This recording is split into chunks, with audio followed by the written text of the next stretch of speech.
નમસ્કાર, વીટીવી ગુજરાતી.com પર તમારું સ્વાગત છે. તમે જોઈ રહ્યા છો વેધર વોચ અને મારું નામ છે કરણ ચરોતરા. હાલ અત્યારની જો વાત કરવામાં આવે તો અમદાવાદમાં સવારથી જ મેઘરાજાએ જે રીતનાની એન્ટ્રી કરી અને એ સાથે જેવો વરસાદ આવ્યો તો અમદાવાદ વાસીઓને પણ થયું કે ખરેખર હવે ચોમાસું બેઠું છે. મહત્વની વાત તો એ છે કે આવનારા કેટલાય દિવસો સુધી હવે જે છે વાતાવરણ ક્યાંક ને ક્યાંક આવું જ રહેવાનું છે.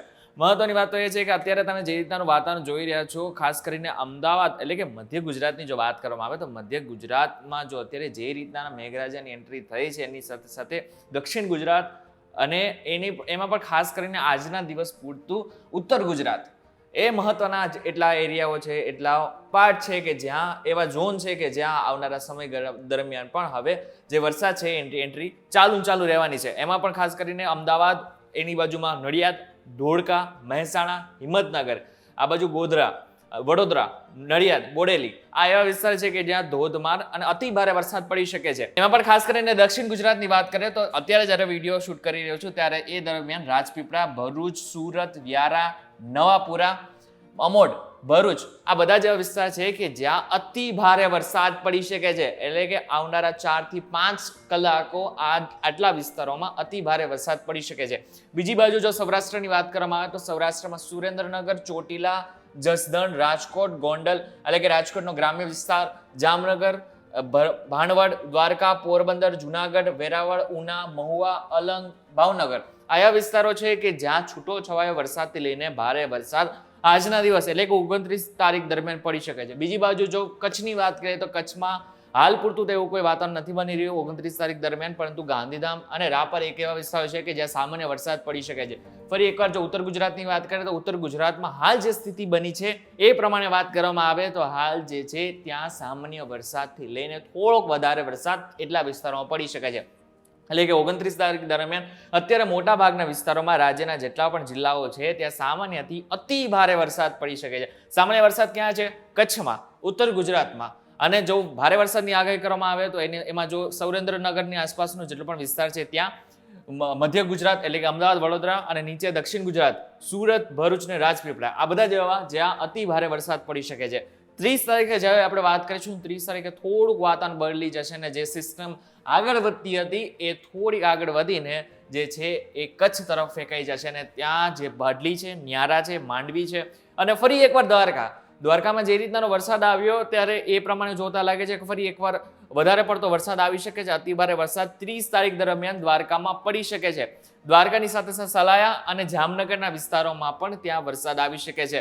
ભાડલી અને ખાવડા એવા વિસ્તારો છે કે જ્યાં અતિ ભારે વરસાદ અને નાલિયા કે જ્યાં એવું લાગી રહ્યું છે કે ભારે વરસાદ પડી શકે છે.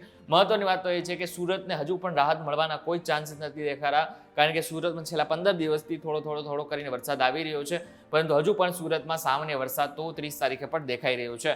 31 તારીખની વાત કરીએ, 31 તારીખે શું હાલત છે જોઈ શકીએ છીએ આપણે. સુરત જો વાત કરવામાં આવે કચ્છની તો કચ્છમાં સામાન્ય વરસાદ, સૌરાષ્ટ્રમાં ખાસ કરીને જુનાગઢ, વેરાવળ, ઉના એમાં ખાસ કરીને સામાન્ય વરસાદ. ફરી એકવાર સુરત, વલસાડ, તાપી, નર્મદા આટલા વિસ્તારોમાં પણ સામાન્ય વરસાદ. ઉત્તર ગુજરાતની વાત કરવામાં આવે તો ઉત્તર ગુજરાતમાં છૂટો છવાયો વરસાદ પડવાની શક્યતા હાલ વ્યક્ત કરવામાં આવી રહી છે.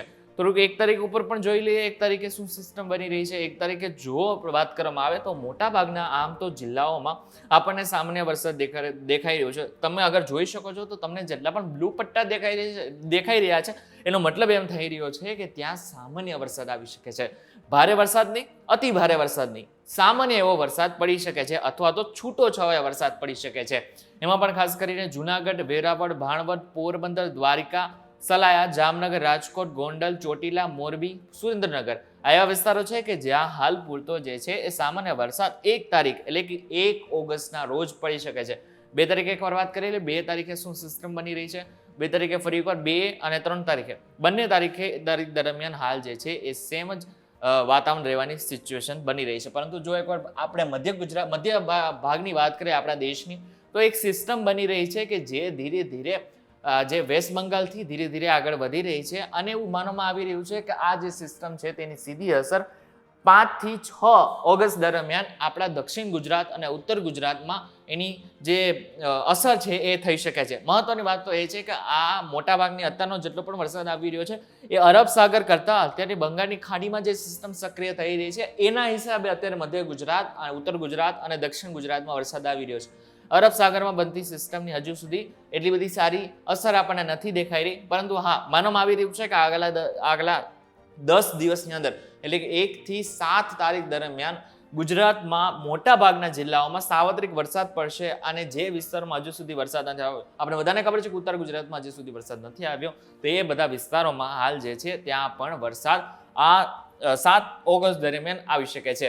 એકવાર આપણે શું બતાવી રહ્યું છે હવામાન વિભાગ એને પણ વાત કરેલી. અત્યારની 24 કલાકની સ્થિતિ જોવા જઈએ તો ખાલી માત્ર ગુજરાતના વિસ્તારમાં ખાલી જોશો તો તમને દેખાશે કે વાદળછાયો અને વાતાવરણ વચ્ચે તમને ગુજરાતને આખું ઘેરી લીધું છે. એ પ્રમાણે જ આપણને ખબર પડે છે કે આવનારા 24 કલાક મોટાભાગના વિસ્તારો માટે એલર્ટ જાહેર કરવામાં આવ્યું છે.